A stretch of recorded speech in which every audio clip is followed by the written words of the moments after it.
এই যে drip irrigation ব্যবহার করছেন, এটা আপনি কোথা থেকে পেয়েছেন? বাগমুন্ডি রেডিও অফিস, কোন স্কিমের আন্ডারে পেয়েছেন? এটা কৃষি যোজনা, বাংলা কৃষি সেচাই যোজনা। বাংলা কৃষি সেচাই যোজনা। আচ্ছা, কত বিঘা জমি আপনি এই ড্রিপ ইরিগেশনে চাষ করছেন?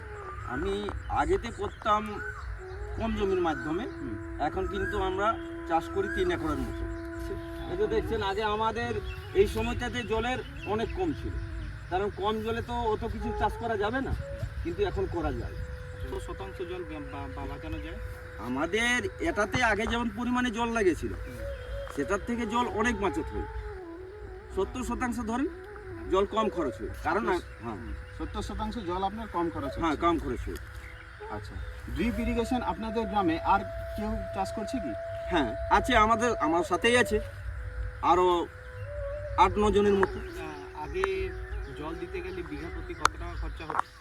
আগে ধরুন বিঘা প্রতি আপনি ধরে রাখুন, গড় অনুযায়ী যদি জলের প্রতি খরচটা হিসাব করা যায়, তাহলে 10,000-এর মতো। আর এখন ড্রিপে কত খরচা হচ্ছে? ডিপিতে ওইটা করার জন্য এখন 3,000-এর মতো হবে খরচ, কারণ জলের পাম্পটা কম সময়ের জন্য কম সময়ের জন্য চলার জন্য। আচ্ছা, তাহলে তাতে তেলের খরচাটাও কম হয়। হ্যাঁ, তেলের খরচটাও কম। তাহলে মোটামুটি বিঘা প্রতি 7,000 টাকা আপনার হ্যাঁ, সেচের অবস্থায় বেঁচে যাবে। বেঁচে যাচ্ছে।